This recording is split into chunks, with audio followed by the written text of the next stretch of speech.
Hari ini, kalau kita masih hidup itu semua karena anugerah Tuhan.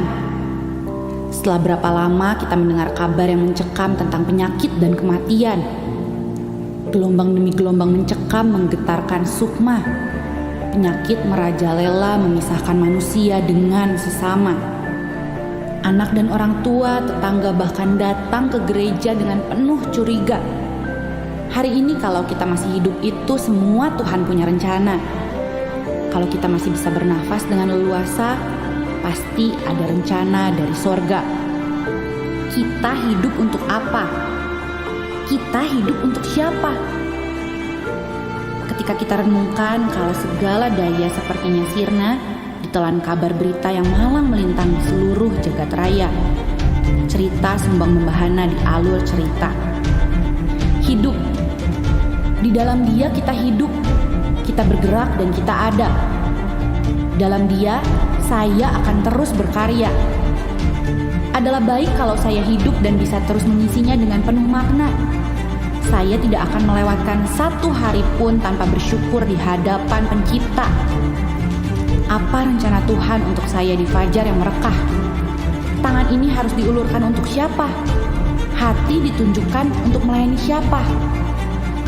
Daya, upaya, karya, tenaga, usaha akan aku lakukan segera. Karena kita tidak tahu hari ini hidup, besok ada apa.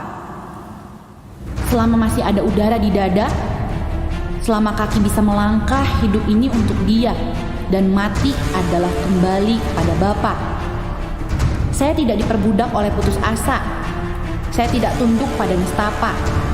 Saya tidak menyerah pada berita malapetaka. Karena saya ada di dalam kuasa kebangkitannya. Saya terproteksi oleh darahnya. Saya sembuh oleh bilurnya. Saya adalah anaknya. Saya adalah muridnya. Saya adalah kekasihnya. Saya adalah bagian dari gerejanya. Alive to do good. Alive to connect with God. Alive to make disciples. It is good to be alive. I am blessed. I am redeemed. I am alive to bless others. I am grateful to be alive.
Welcome. Dan setiap kita ada di tempat ini, semua karena anugerahnya, amin. Puji Tuhan, Tuhan selalu menyertai kita. Anugerahnya sungguh luar biasa dalam hidup kita, saudara. Mari kita persiapkan hati kita mau masuk ke dalam hadiratnya. Kita mau mengucap syukur buat penyertaannya yang sempurna, hari lepas hari di dalam hidup kita. Bapa, terima kasih, kami mengucap syukur buat anugerah-Mu Tuhan. Sungguh karena anugerah-Mu dan kasih karunia-Mu saja Tuhan, kami boleh ada sampai hari ini. Kami boleh melewati hari-hari kami Tuhan. Terima kasih, terima kasih. Kami boleh melayani-Mu, kami boleh mengikut-Mu Tuhan. Kami boleh mengenang-Mu, kami boleh mengenal-Mu, kami boleh berjalan bersama-Mu. Semua karena anugerah-Mu, semua karena kasih karunia-Mu. Kami mau pegang setiap janji-Mu Tuhan di dalam hidup kami. Sampai Tuhan, setiap rencana-Mu digenapi. Terima kasih Bapa, biar Engkau berkati ibadah ini Tuhan. Kami serahkan hidup kami serahkan tubuh jiwa roh kami, hati kami, pikiran kami, seluruh keluarga kami, seluruh aspek kehidupan kami Tuhan. Hanya di dalam tangan kasih kemurahan-Mu. Di dalam nama Yesus kami mulai ibadah ini. Amin.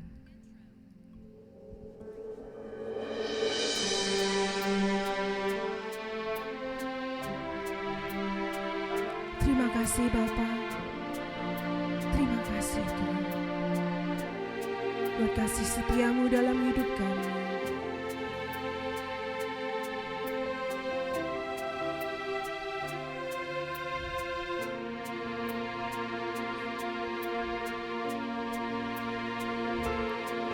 Tiada sebagaimana ku ada, berdiri menghadap tatamu Bapa, semua karena anugerah-Mu yang telah selamatkanku. Hidup dalam segala kelimpahan, ku layak untuk melayani Tuhan. Semua karena anugerah-Mu tercurah bagiku. Besar anugerah-Mu, berlimpah kasih-Mu, semakin hari semakin bertambah besar anugerah-Mu.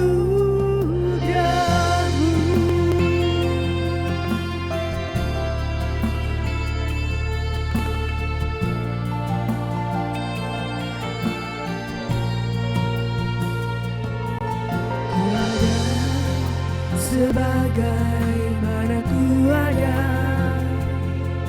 berdiri menghadap tatamu Bapa, semua karena anugerah-Mu yang telah selamatkanku. Ku hidup dalam segala kelimpahan, ku layak untuk melayani Tuhan. Semua karena anugerah-Mu tercurah bagiku. Besar anugerah-Mu, melimpah kasih-Mu, semakin hari semakin bertambah besar anugerah-Mu. Besar anugerah-Mu, melimpah kasih-Mu Tuhan,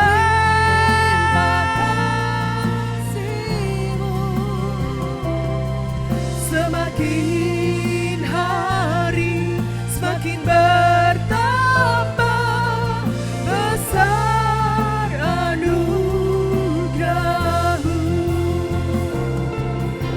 Oh, besar anugerah-Mu,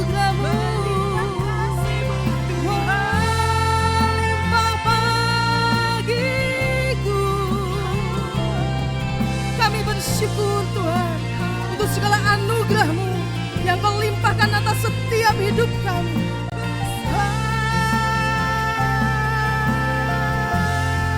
Besar-besar anugerah-Mu Tuhan. Kami bersyukur Tuhan. Terima kasih kami mengucap syukur pagi hari ini. Untuk segala kebaikan-Mu atas hidup kami. Kami bersyukur.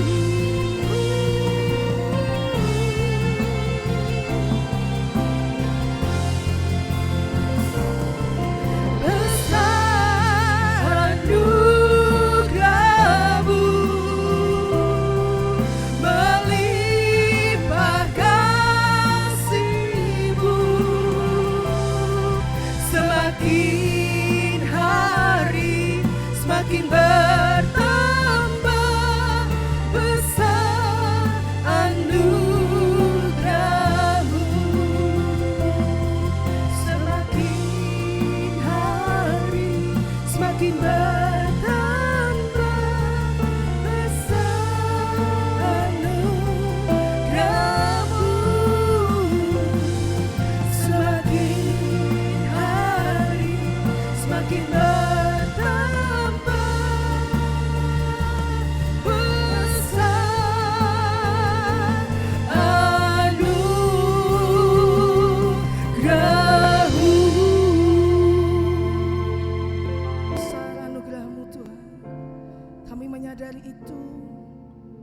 Terima kasih Tuhan untuk anugerah-Mu pagi hari ini, untuk anugerah kesehatan, untuk anugerah damai sejahtera, untuk anugerah umur panjang, untuk anugerah segala berkat-berkat-Mu yang boleh kami rasakan hari lepas hari.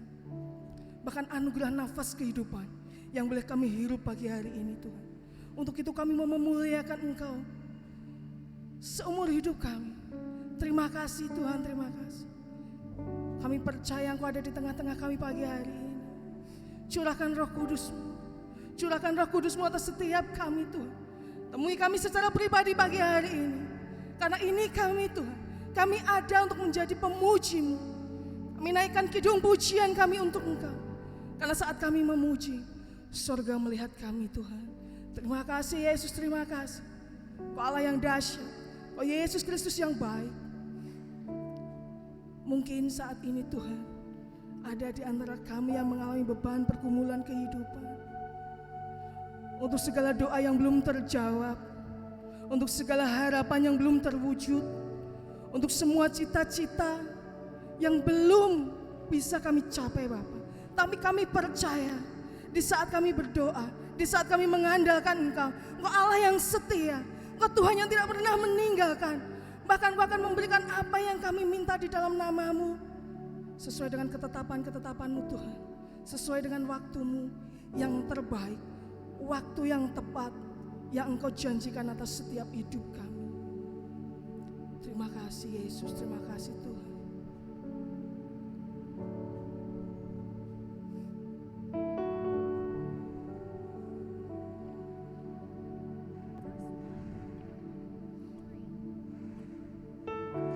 Selalu Tuhan menjawab doa, namun Dia beri yang terbaik di waktu yang tepat. Izinkanlah Tuhan untuk bekerja, yang mustahil menjadi mungkin oleh karena percaya. Yesus mendengar lebih dari yang kudoakan.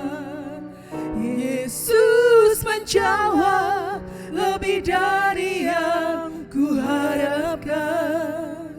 Dengan caranya di waktu yang tepat, ku kan melihat Dia akan jadikan semua.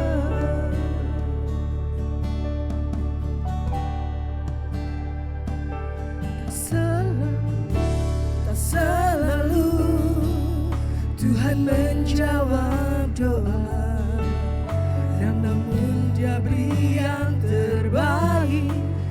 waktu yang tepat. Izinkanlah Tuhan untuk bekerja, yang mustahil menjadi mungkin oleh karena percaya. Yesus mendengar lebih dari yang kudoakan. Yesus menjawab lebih dari yang kuharapkan. Dengan caranya di waktu yang tepat, ku kan melihat Dia jadikan semua.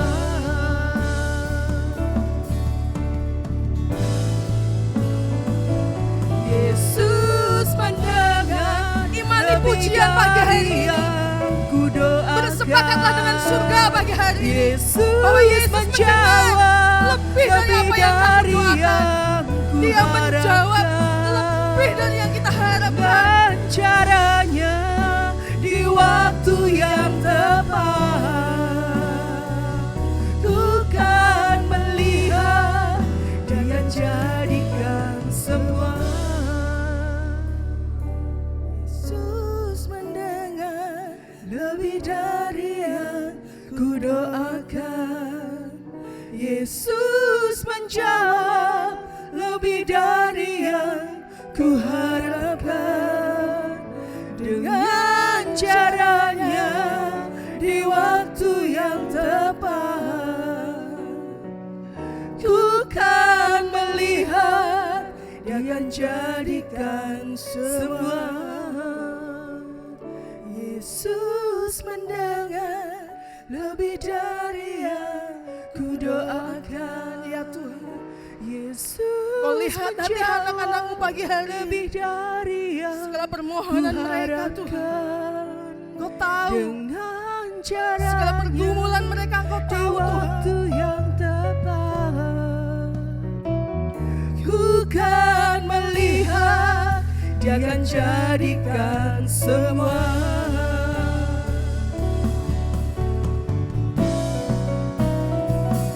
Yesus mendengar lebih dari yang kudoakan.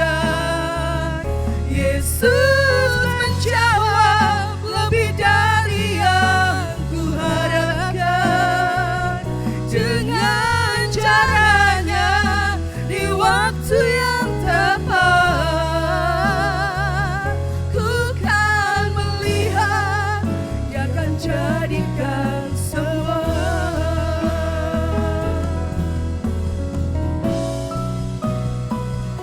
Yesus mendengar lebih dari yang kudoakan. Yesus menjawab lebih dari yang kuharapkan. Dengan caranya di waktu yang tepat, ku kan melihat Dia akan jadikan semua. Ku kan melihat Dia akan jadikan semua.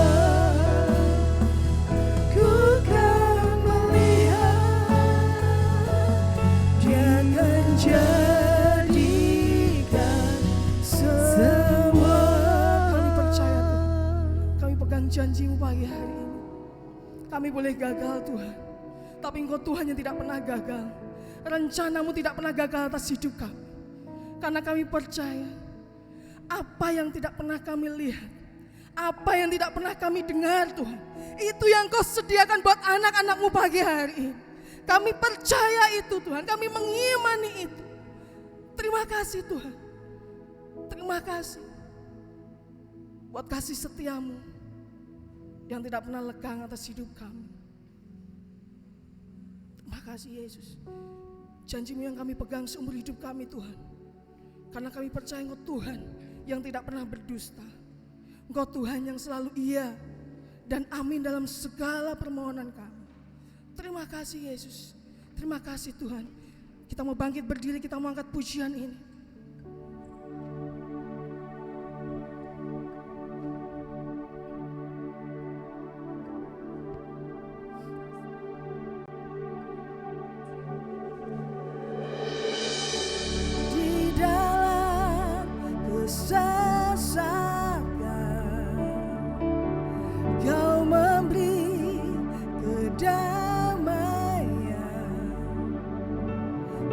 janjimu yang menghiburku.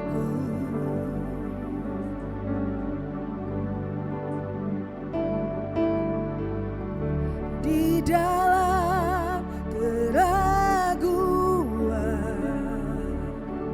Kau datang menguatkan. Janjimu selalu sertaku.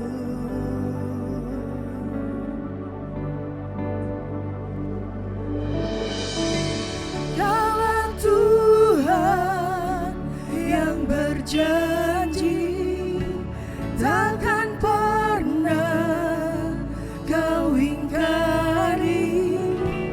Ku percaya Kau tak pernah gagal.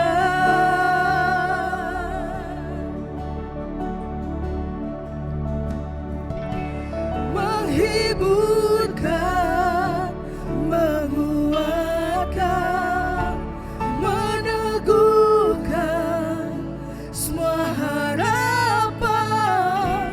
Ku percaya Kau tak pernah gagal. Saat keraguan menghantui kami Tuhan, di dalam keraguan Kau datang menguatkan setiap Kau datang menguatkan. Janjimu selalu sertaku.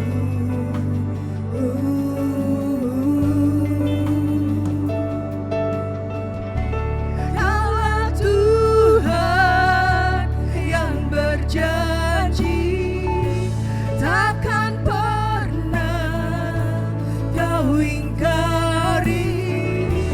Ku percaya Kau tak pernah gagal.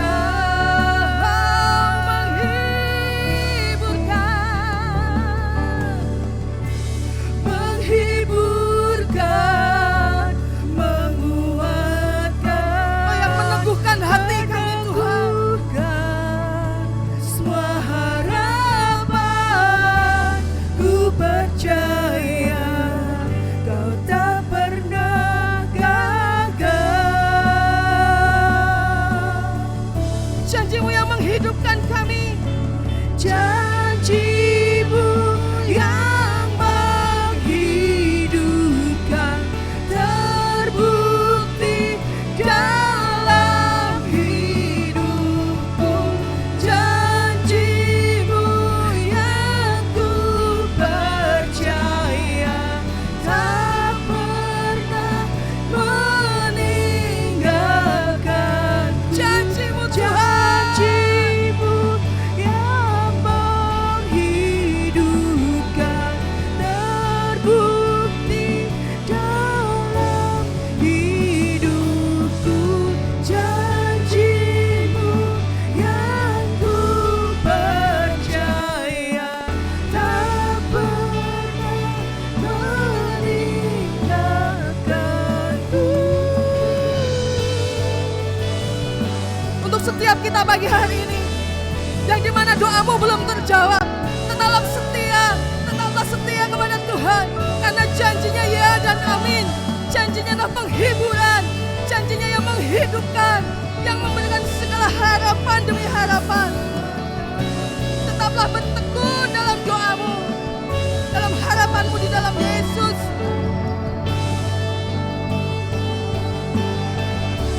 Kaulah Tuhan yang berjanji, takkan pernah Kau ingkari. Ku percaya Kau tak pernah gagal.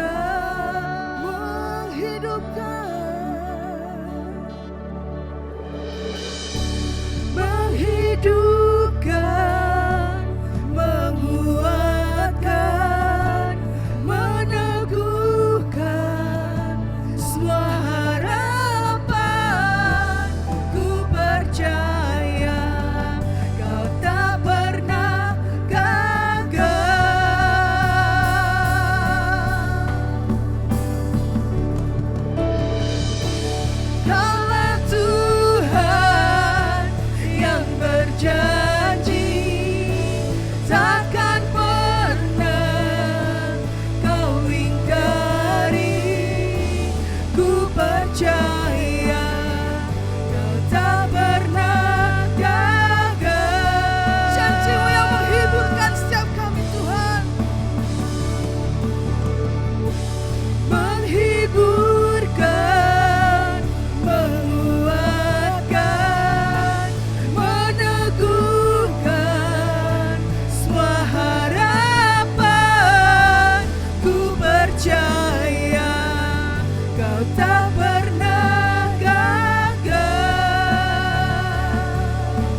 pernah ingkar akan janjimu, karena janjimu adalah kudus dan janjimu adalah penuh dengan kasih karunia, indah, mulia, dan luhur.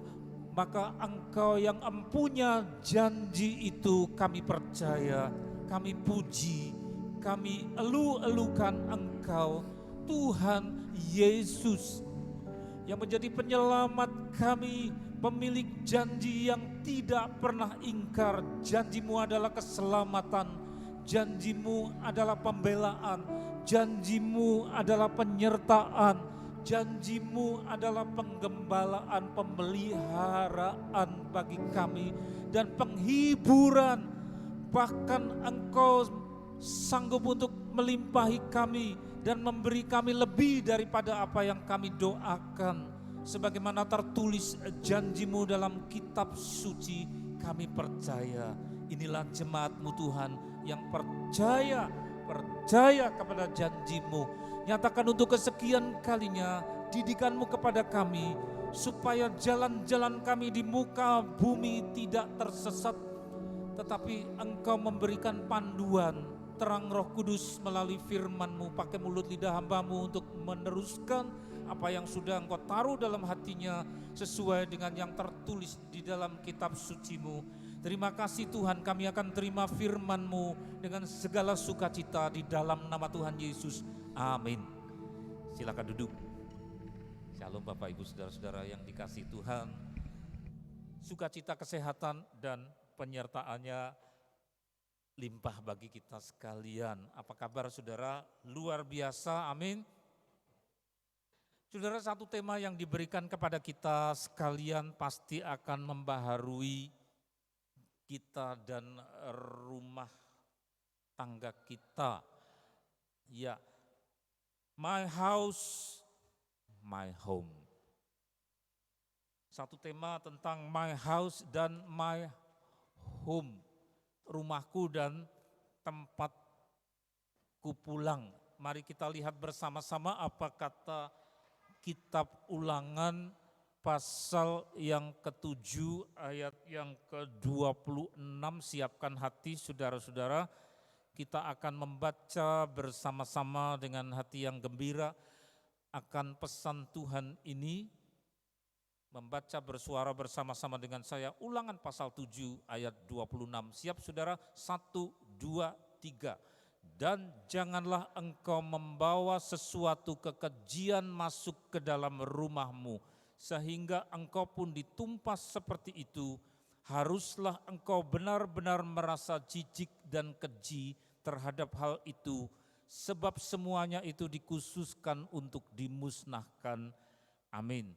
Satu ayat saja tetapi sudah cukup panjang lebar, cuma ayat 26 saudara, tetapi kalau mau melihat utuhnya lalu nampak konteks atau bingkainya dalam rangka apa, itu konteks atau bingkainya, yaitu di pasal 7 ini Tuhan berpesan kepada umat yang masuk ke dalam tanah Kanaan, di mana kiri kanannya adalah suku-suku penyembah berhala. Ada banyak dewa, ilah-ilah, sesembahan roh-roh jahat yang diwujudkan dalam bentuk patung-patung, segala macam sesembahan, dan mereka keji, menjijikkan, sadis, karena ada banyak persembahan yang dipakai untuk menghormati berhala-berhala itu dalam bentuk korban-korban yang bahkan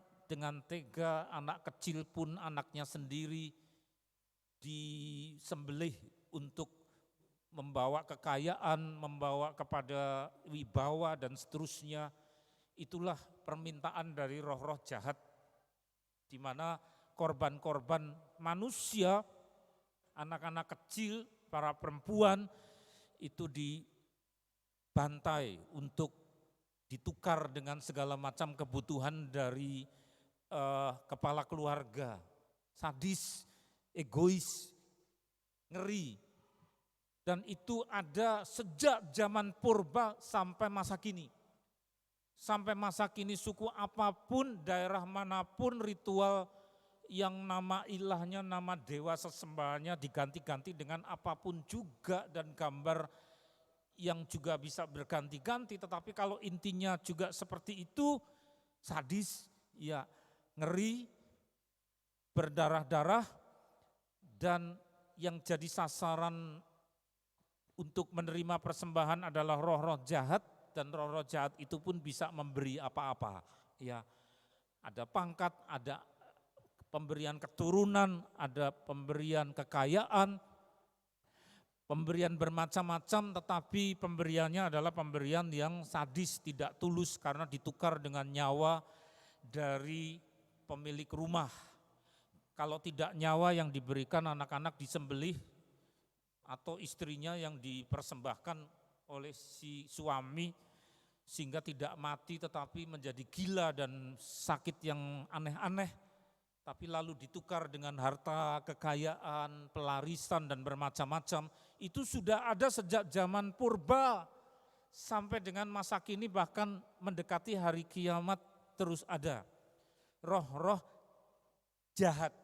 Dan Tuhan memperingatkan dalam Taurat Musa, Pentateuch ini yang kitab kelima, kitab Ulangan di pasal 7 ayat 26, ketika umat Tuhan diberi tanah tempat orang-orang penyembah berhala di Kanaan itu yang disebut tanah perjanjian, mereka dipesan wanti-wanti untuk jangan menjiplak, jangan meniru-niru kebiasaan-kebiasaan yang sadis, magis, penuh dengan okultisme, pedukunan, paranormal yang seperti itu.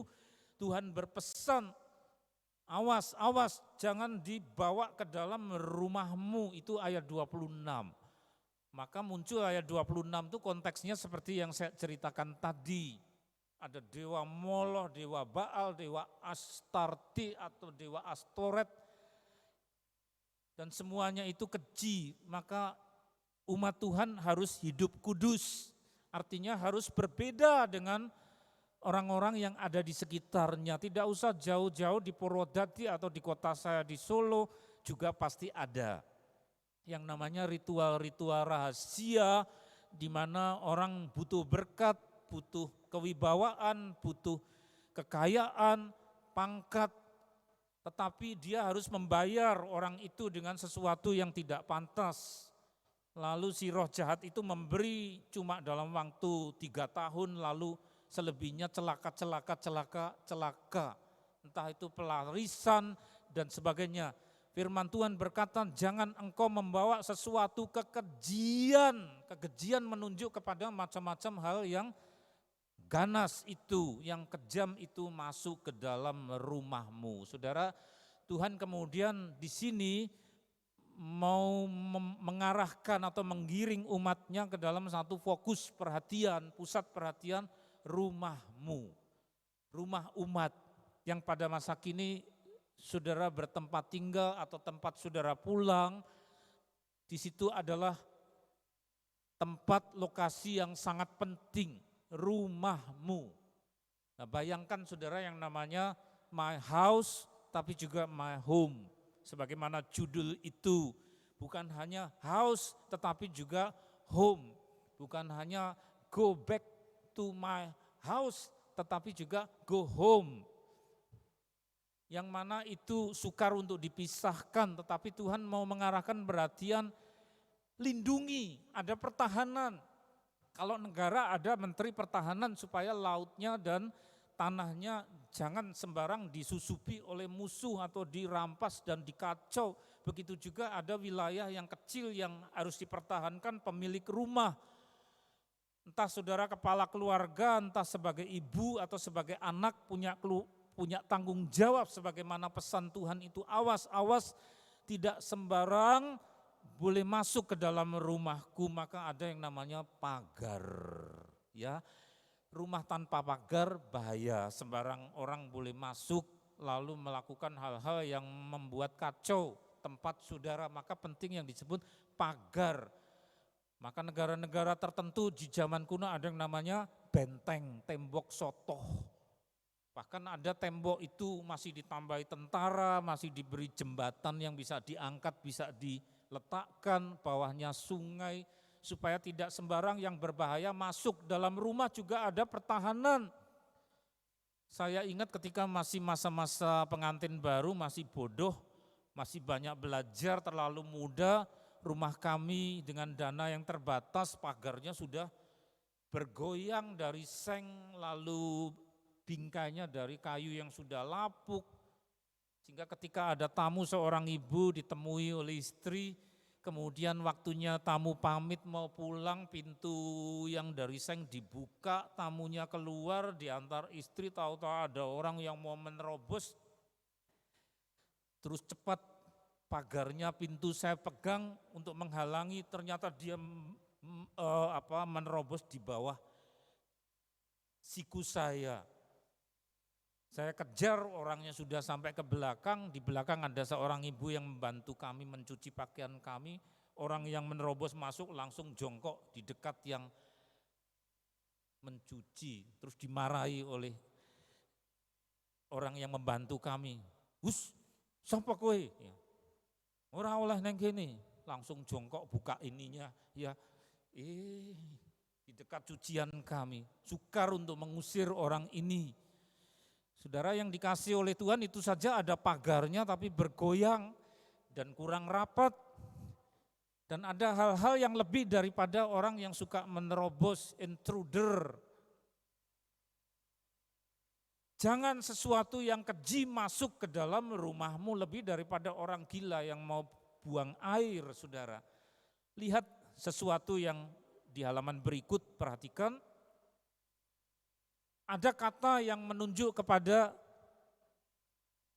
tempat saudara itu pulang, maka ada kata yang disebut pulang. Tapi orang seringkali memperhatikan kata pulang itu hanya terbayang dengan bangunan, ada gentengnya, ada pintunya, bangunan, areal, alamat. Pulang kemana? Lalu yang ditunjukkan alamat. Pulang kemana? Karena pertanyaannya pulang kemana? Kemana berarti menunjuk areal, kemana berarti menunjuk ke wilayah. Tetapi orang seringkali tidak memperhatikan bahwa pulang yang jauh lebih mendasar adalah bukan pulang kemana, ke alamat, tetapi pulang kepada siapa. Ya.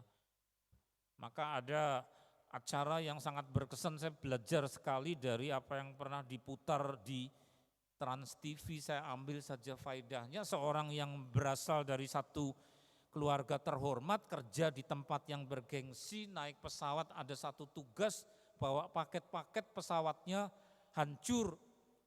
Temannya dan penumpang semua pilot meninggal, cuma dia yang hidup di satu pulau.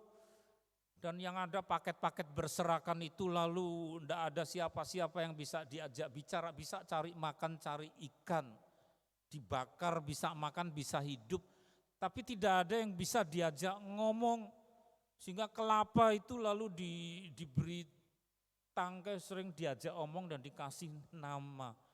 Kalau sudah menangis karena tidak bisa pulang, dia omong dengan kelapa itu menjadi sambuan, menjadi seseorang. Lalu bikin rakit, mau berenang pakai rakit, rakitnya hancur dari potongan-potongan pohon-pohon kelapa yang subur di pulau kecil itu, tidak ada siapa-siapa. Bikin lagi, tidak menyerah, terus berhasil pulang. Ternyata pulang tidak sederhana. Inti dari cerita itu diambil dari kisah nyata perusahaan paket itu yang terkenal. Dia pulang cari istrinya. Istrinya ternyata sudah punya suami baru. Syok. Kok kamu masih hidup, tapi saya terlanjur punya suami baru dan punya bayi. Sehingga lalu terbuka konsep pulang itu, ternyata pulang lebih daripada sekedar alamat tempat saya tuju. Pulang lebih daripada bangunan tempat saya masuk. Kangen memang, homesick, tapi ternyata homesick atau kangen pulang ada dua. Lebih daripada ke alamat, yaitu pulang ke istrinya, tapi tidak bisa karena sudah punya keluarga baru. Tidak ada yang salah, tapi istrinya ya syok. Sudah punya anak baru, suami baru. Dan dia juga tidak mau ganggu, lalu pergi keluar bapak ini. Terus Dramatis sekali adegannya, ada jalan ke sana, ke sana, ke sana, dia di tengah. Nengok ke kiri bingung, ke sana bingung, nengok ke kanan bingung. Saya ini mau kemana, jadi saya tidak bisa pulang. Rumah ada, dia kaya, rumahnya di mana-mana, tapi tidak bisa pulang kepada seseorang. Jadi pulang itu dua macam, pulang ke satu alamat, ke areal tempat dia bisa berteduh, tapi pulang yang lebih mendasar adalah keluarga, orang yang dikasihi. Dan orang yang dikasihi sudah tidak ada. Terus ada orang yang menawari, mau kemana Pak? I don't know, ya, tidak ngerti mau pulang kemana. Nah saudara, itu kisah nyata yang diangkat ke dalam satu film. Saudara, hargai apa yang Tuhan sudah beri kepada saudara-saudara. Kalau dari gereja ini kemana? Mau pulang.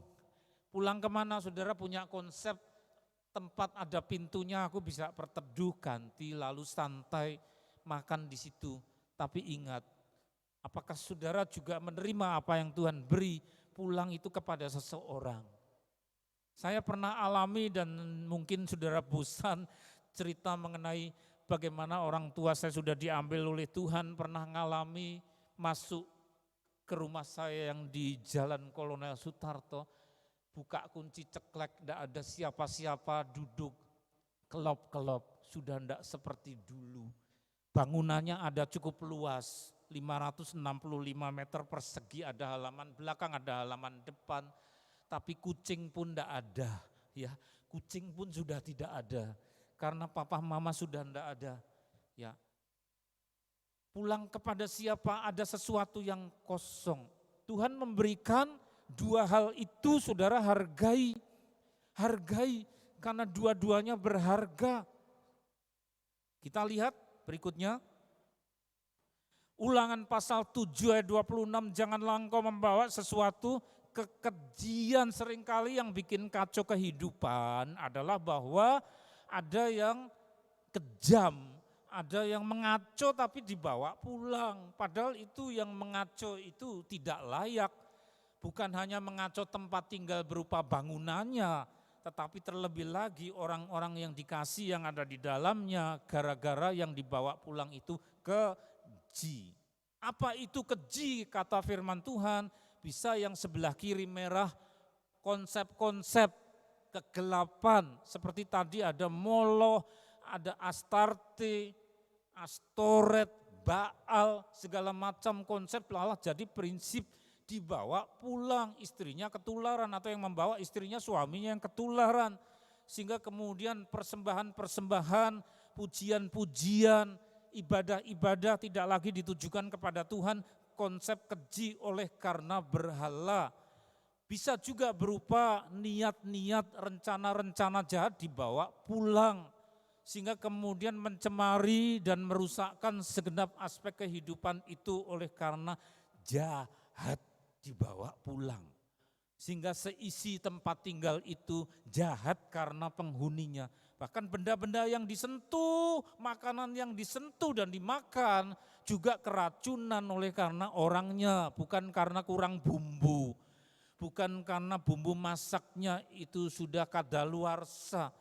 Tapi memang dasarnya orang yang mau makan jahat.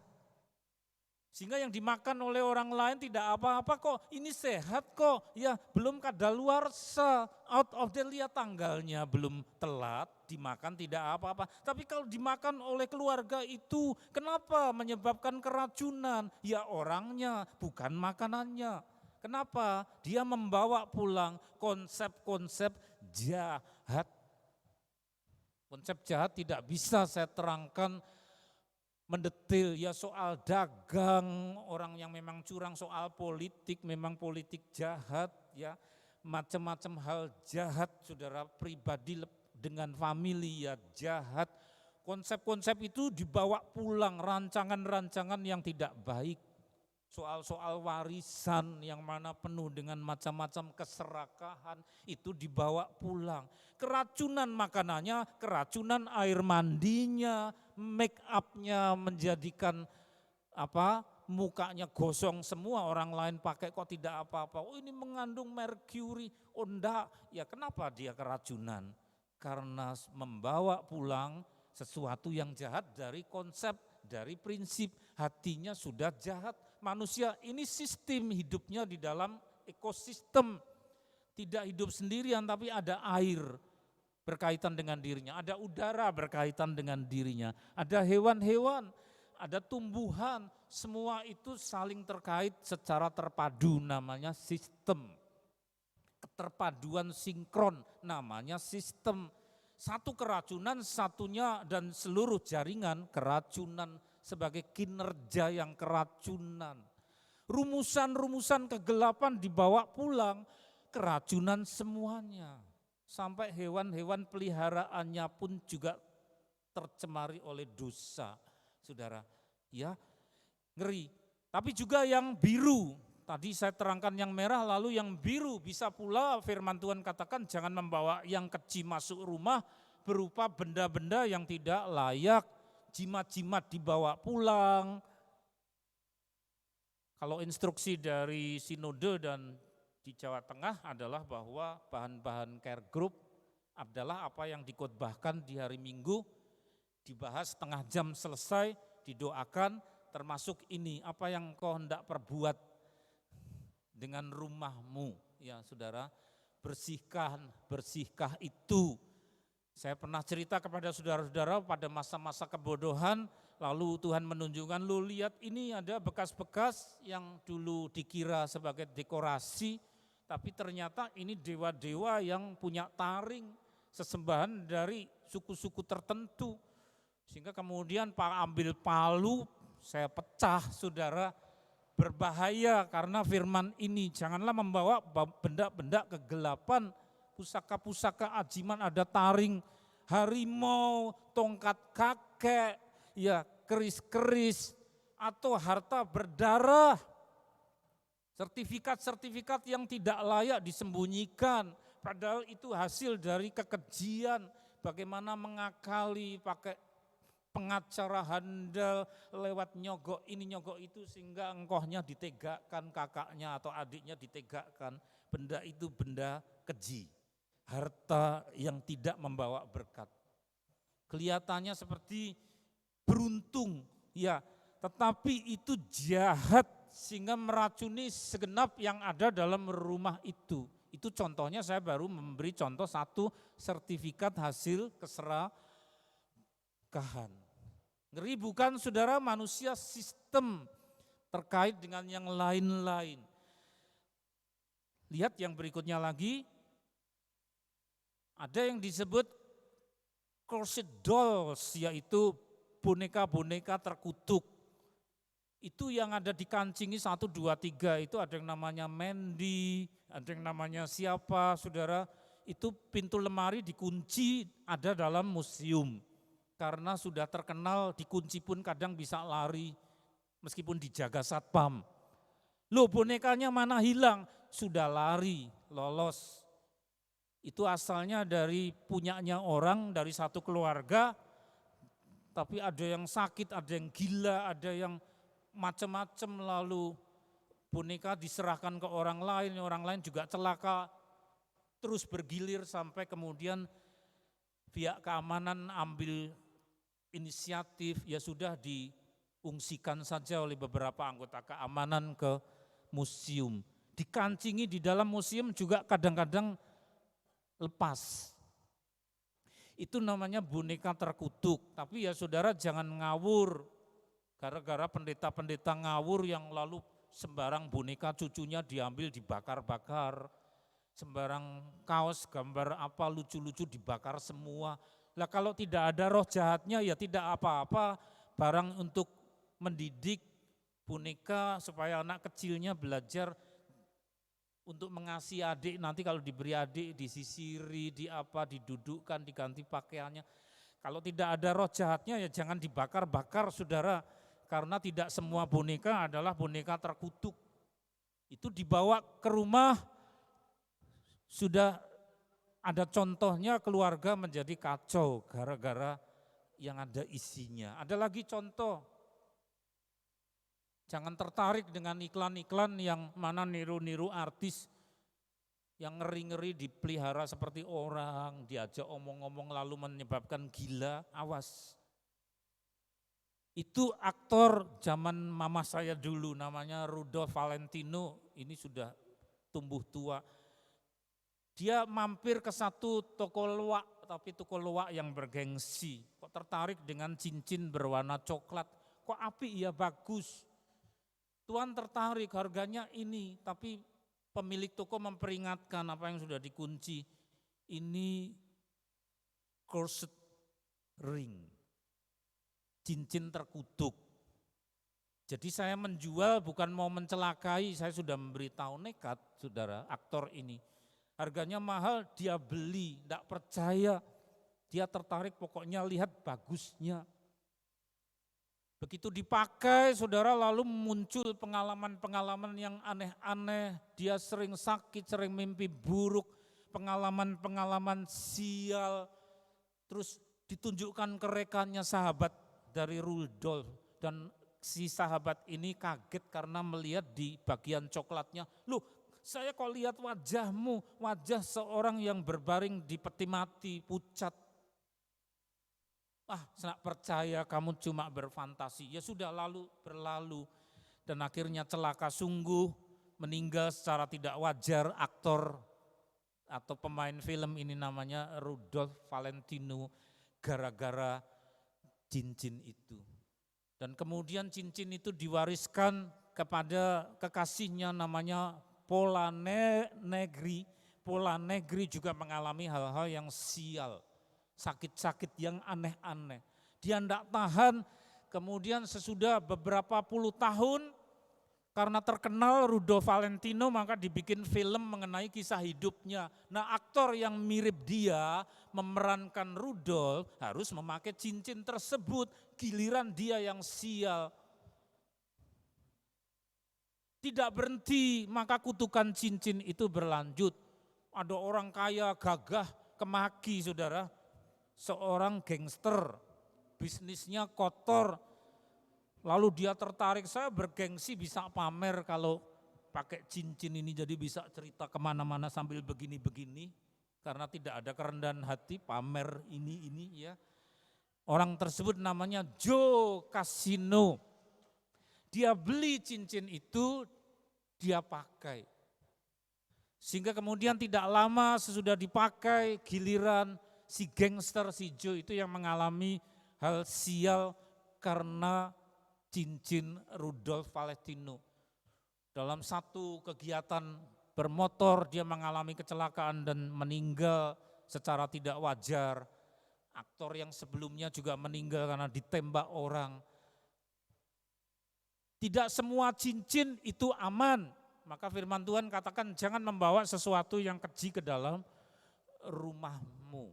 Ada senior yang masih tetangga dengan istri waktu masih muda, dia bersaksi bapak ini pernah punya yang seperti itu. Dan ketika dia lebih tertarik kepada Tuhan Yesus, dia pergi ke sungai, dia buang itu. Tapi ketika pulang ke rumah, saudara, cincinnya sudah ada di meja yang dibuang di sungai itu. Loh, kok kembali ke meja? Aku mau sama kamu, sudah tidak mau pelihara. Dia ambil lagi, pergi ke tempat yang jauh lagi ke sungai, dia buang. Aku sudah milik Tuhan Yesus, saya buang. Pulang ke rumah, cincinnya sudah kembali lagi ke meja. Dia bahasa Jawanya kami gilanen. Kok ikut saya terus padahal saya sudah tidak mau ingon-ingon mengingu kamu, memelihara kamu. Ya, lama-lama apa? Bosan buang-buang sehingga dipakai ya. Tidak, di situ terus. Dan dia terus aktif untuk mengikut Tuhan Yesus, ibadah ya datang terus, tidak pernah absen, KKR ya datang, doa pagi, doa malam dia datang. Dan kemudian dalam beberapa acara pengurapan dan seterusnya juga hadir. Dan cincin itu yang tidak tahan kemudian pergi. Firman Tuhan katakan apa? Jangan membawa sesuatu yang keji ke dalam rumahmu. Karena begitu giliran nanti meninggal dunia, maka roh yang ada di balik benda-benda itu kan, kamu kan sudah pelihara saya, jadi kalau meninggal rohmu ikut aku, bukan ke surga. tetapi ikut roh kegelapan itu. Ngeri enggak saudara? Itulah pesan Tuhan.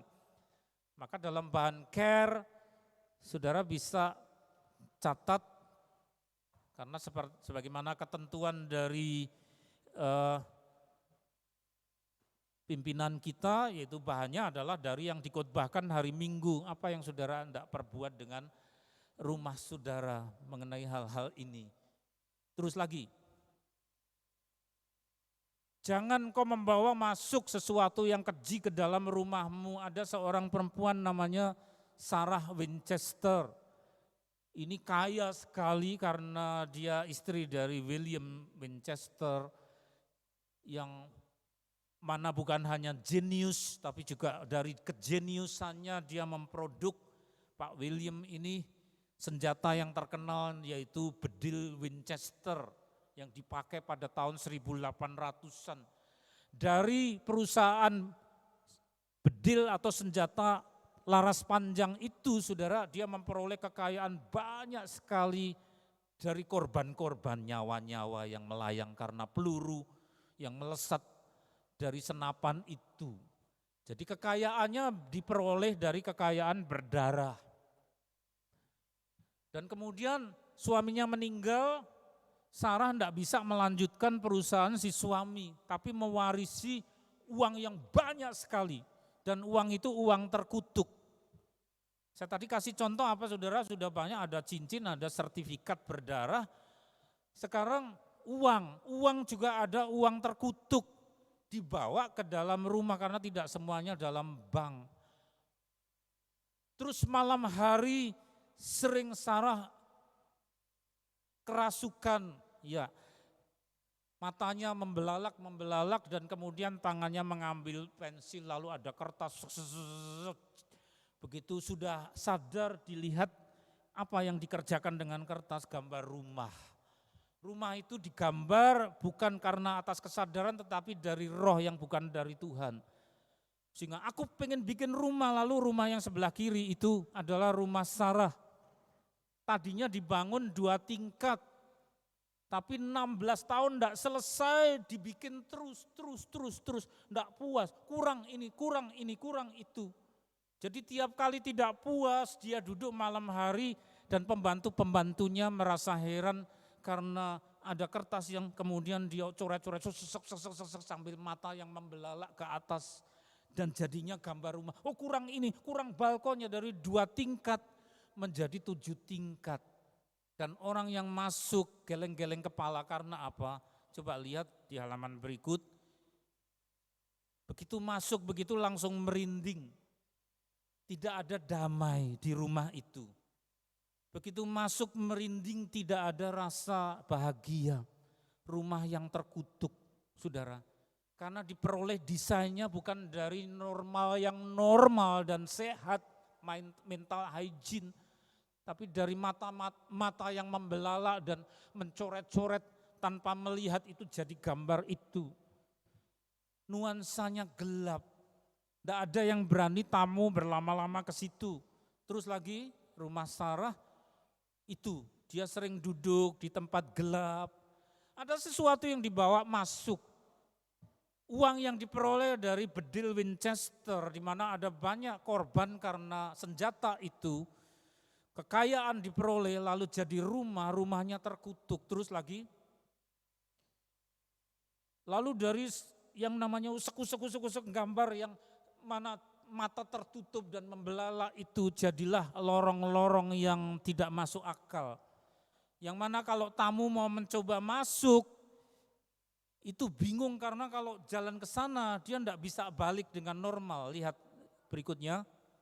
Lah itu tangga saudara yang kalau orang naik tek tangga kayu, atasnya adalah atapnya turun, tangganya naik lalu ketemu dek. Jadi kalau orang naik, dia mentok, loh mau kemana, enggak bisa, kejepit. Itu pikirannya orang gila yang desainnya menjadi rumah Sarah Winchester. Lah yang sebelah kanan, orang naik mau turun juga bingung lewatnya mana, saudara. Jadi 16 tahun enggak selesai membangun rumah itu, kurang ini, kurang itu, bahkan yang lebih gila ada pintu di lantai tertentu di atas. yang kalau dibuka begitu orang tidak hati-hati buka biak begitu langsung itu udara terbuka sehingga sudah ada orang yang mati jatuh dari atas pintu, bukan balkon ya, begitu dibuka bukan balkon tapi tidak ada lantainya tapi langsung udara terbuka sehingga orang jatuh. Inilah hasil dari uang berdarah. Hasil dari penjualan perusahaan Winchester.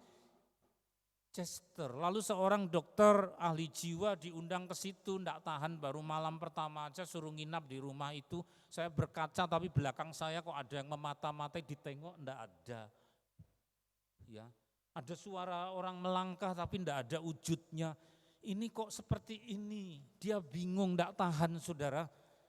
Rumah yang terkutuk.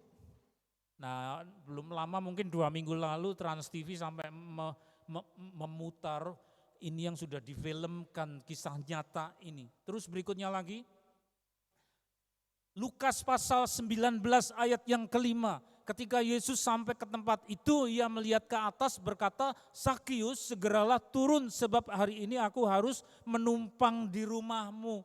Ini bagian petunjuk untuk kita saudara. Tuhan berkata kepada Sakius, aku mau bermalam loh di rumahmu. Wah seneng banget saudara, Tuhan datang masuk rumahnya Sakius. Dan ada banyak orang Kristen yang membayangkan, Tuhan saya juga mau engkau masuk ke rumahku. Tadi berapa macam pulang? 2, 1 alamat pulang itu. Tapi juga satunya apa? Pulang itu kepada siapa? Kesitulah Tuhan Yesus diundang. Ayat 8, tetapi Sakius berdiri dan berkata kepada Tuhan, saya sudah di dalam rumah ya, Tuhan setengah dari milikku akan kuberikan kepada orang miskin. Sekiranya ada yang kuperas dari seseorang yang akan kukembalikan 4 kali lipat. Ini tukang pajak. Sejak dulu zaman kuno sudah sering korupsi saudara, tukang pajak. Lalu kalau ada yang saya pernah peras, oh baik saya akan kembalikan 4 kali lipat. Lalu ada harta separuh lagi akan saya berikan ke orang miskin. Hatinya sudah dijamah oleh Tuhan yang masuk ke dalam rumahnya. Sehingga kalau tadi larangan jangan membawa yang keji-keji yang jahat masuk ke rumah, yang ini kebalikannya. Sakius itu jahat, koruptor, tukang mencuri, tukang rakus, tukang pajak yang menghimpun duit. Tapi mengundang Tuhan hadir. Ketika Tuhan hadir masuk ke rumahnya, dia bertobat. Sehingga uangnya yang tidak halal itu saya mau persembahkan separuh untuk orang miskin. Terus kalau ada yang saya rugikan saya mau ganti deh 4 kali lipat katanya. Pertobatan. Di mana Tuhan diundang hadir, hatinya diubah. Seluruh rumahnya pasti diberkati. Tidak ada ceritanya Sarah Winchester lalu Tuhan Yesus masuklah ke rumahku. Lah uangnya yang banyak itu kemana? Tidak dibawa mati. Tapi Sakius ceritanya lain. Saudara, kata Yesus kepadanya, hari ini telah terjadi keselamatan kepada rumah ini. Ya, bukan hanya kepada Sakius tetapi apa? Hari ini terjadi keselamatan kepada rumah ini. Saudara, siapa yang tidak rindu kita diberkati, diberi sukacita. Maka cek saudara, jangan membawa hal-hal yang jahat, yang ngeri, yang berasal daripada si jahat. Buang semua rancangan-rancangan yang berkaitan dengan kebusukan politik, kebusukan ekonomi, jimat-jimat. Macam-macam membawa celaka sudah terbukti. Tapi ketika kita mengundang Tuhan Yesus, maka secara bertahap Tuhan akan mengatur semuanya menjadi indah. Ada pertobatan, ada pertobatan.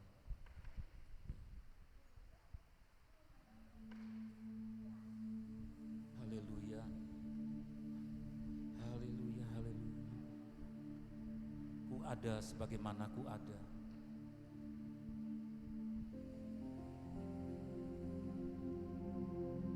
Berdiri menghadap tatamu Bapa, semua karena Aku.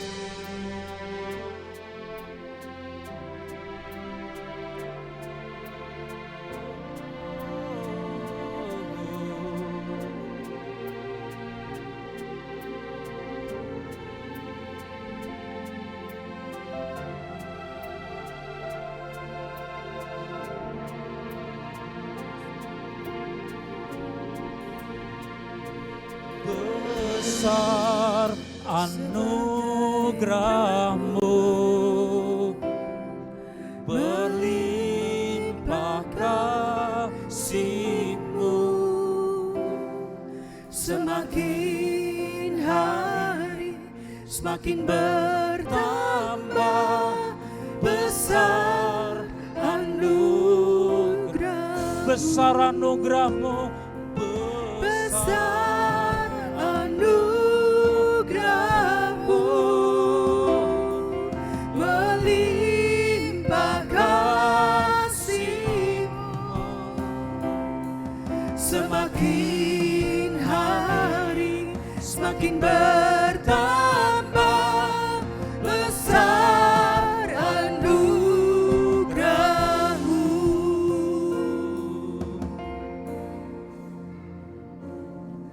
Ku ada sebagaimana ku ada, berdiri menghadap tahta-Mu Bapa. Semua karena anugerah-Mu yang telah selamatkanku. Ku hidup dalam segala kelimpahan, ku layak untuk melayani Tuhan. Semua karena anugerah-Mu tercurah bagiku. Besar anugerah-Mu,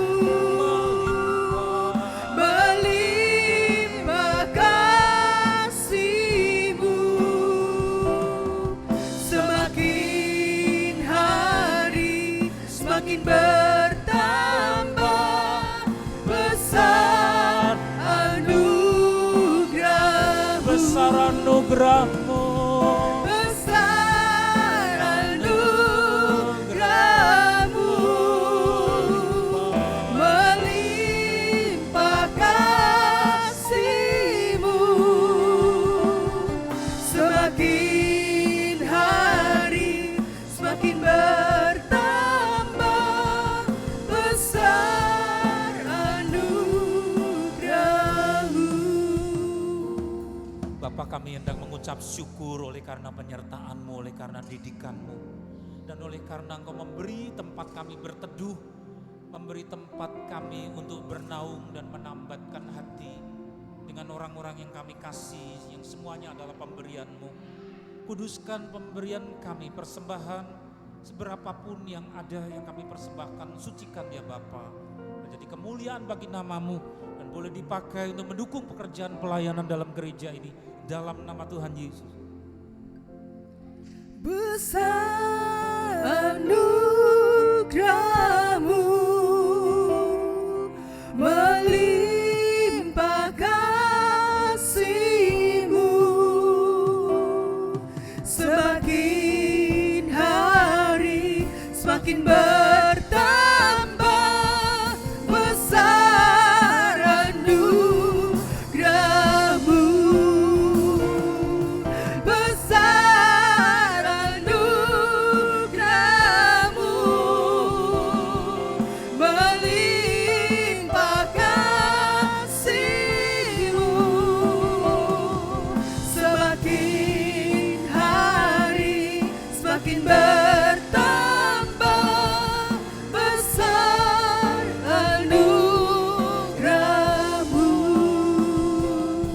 Semakin hari semakin bertambah besar